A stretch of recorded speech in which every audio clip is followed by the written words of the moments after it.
On another topic, because specifically we invited you on not to talk about masks, but to talk about baseball and the return of Major League Baseball. And the league has announced, it's quite the segue, it's announced a shortened 2020 season beginning July 23rd, but there's a difference than what's happening with hockey, because unlike the National Hockey League, baseball's not going to use hub cities. Instead, teams are going to use their own stadiums, and they're going to travel for away games, and that means the Blue Jays, they will start their season in Tampa. They're going to have to go to hotspots to play teams like the Tampa Bay Rays. So I know you've done some work with the NHL.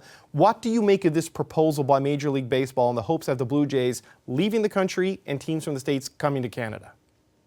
Yeah, absolutely. I mean, this is a very interesting scenario.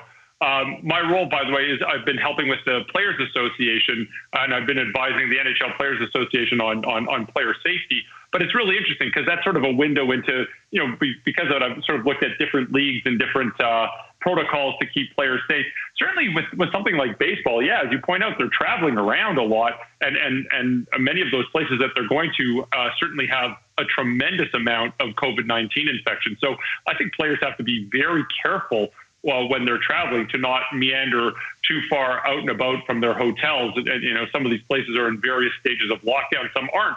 And we know this is such a contagious infection that certainly players could be putting themselves at risk if they're interacting with lots of people around them. Now, when we think about players to Toronto to play games, I think we have to divide this into two different fronts. We have to think about player safety, but we also have to think about public safety. Right. And certainly if players were meandering around while they're in various parts of the United States, they certainly could be at risk of getting COVID-19.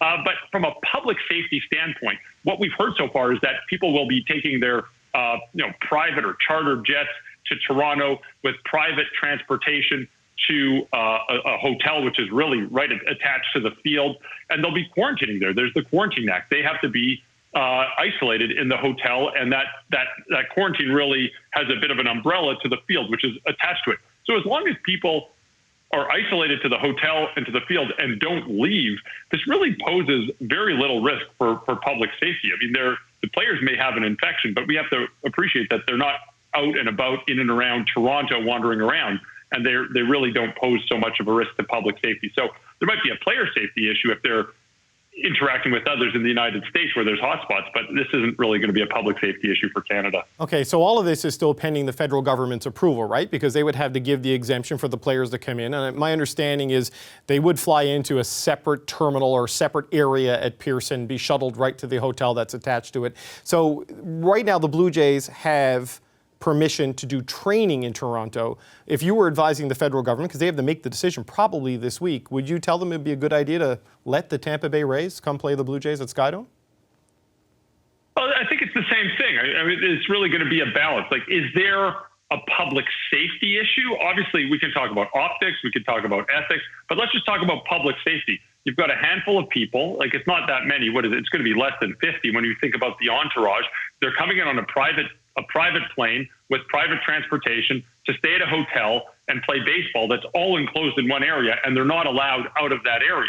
And if they really adhere to quarantines and if they really stay within that hotel and the field, they don't really pose a risk at all to the general public. So I would be less concerned. Now, I think they're going to look at the public safety issue, but of course they have to look at other issues as well. There's ethics, there's optics, there's player safety. But from a public safety standpoint, I think it's really not a big risk. I think we also have to remember too, we're talking about 30, 40, or 50 people coming in when we think about the team plus the entourage.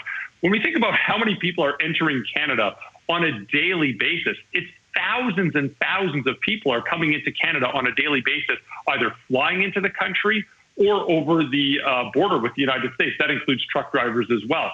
So, I mean, yeah, there's optics, and clearly professional sports is under a microscope.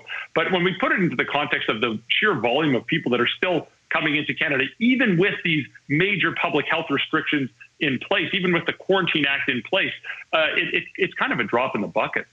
Okay, Dr. Bogoch, I appreciate the insight.